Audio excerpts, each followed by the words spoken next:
বিসমিল্লাহির রহমানির রহিম। আসসালামু আলাইকুম। কেমন আছেন সবাই? আশা করি ভালো আছেন।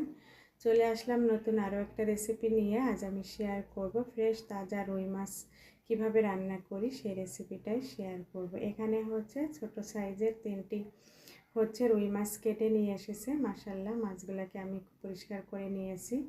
যেগুলো রান্না করব সেগুলো খুব ভালোভাবে পরিষ্কার করে ম্যারিনেট করে নিয়েছি, আর বাকিগুলো ফ্রিজে রেখে দিয়েছি।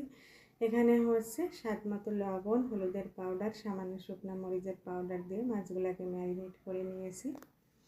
আর যেহেতু 3 পিস মাছ নিয়ে এসেছে, তাই আমি মাছের মাথা, লেজ আর 1 পিস মাছ নিয়েছি। নিয়ে ভুনা করব। শিলপাটায় মশলা পেস্ট করে নিয়েছি পরিমাণ মতো।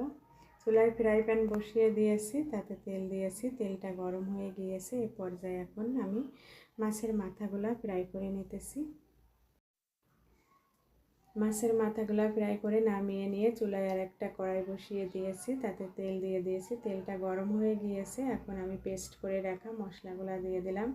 এখানে দিয়েছি পেঁয়াজ, আদা, রসুন, জিরা, ধনিয়া, তারপরে স্বাদ মতো লবণ, হলুদের পাউডার, সামান্য শুকনো মরিচের পাউডার দিয়েছি। দিয়ে গরম তেলে মশলাটাকে একটু ফ্রাই করে নিয়েছি। ফ্রাই করে নিয়ে এখন একটু পানি দিয়ে দেব কষানোর জন্য।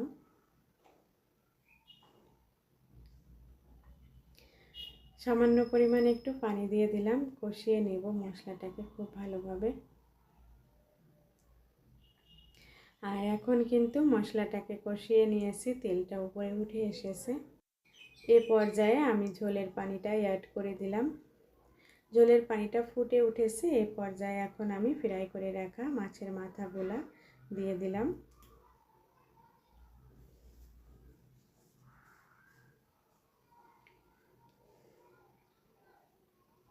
এখন আমি ঢাকনা দিয়ে ঢেকে চুলার আঁচটাকে বাড়িয়ে রান্নাটা করে নেব।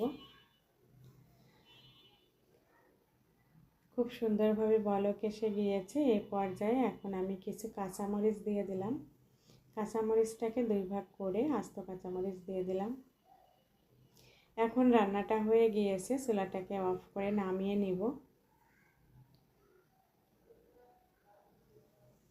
মাশাআল্লাহ, খুবই সুন্দর হয়েছে রান্নাটা। নামিয়ে নিয়েছি।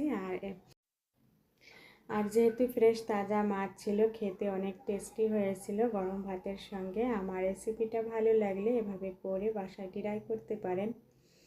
আমার ভিডিওটা যে পর্যন্তই। আল্লাহ হাফেজ। আসসালামু আলাইকুম। সবার জন্য দোয়া রইল।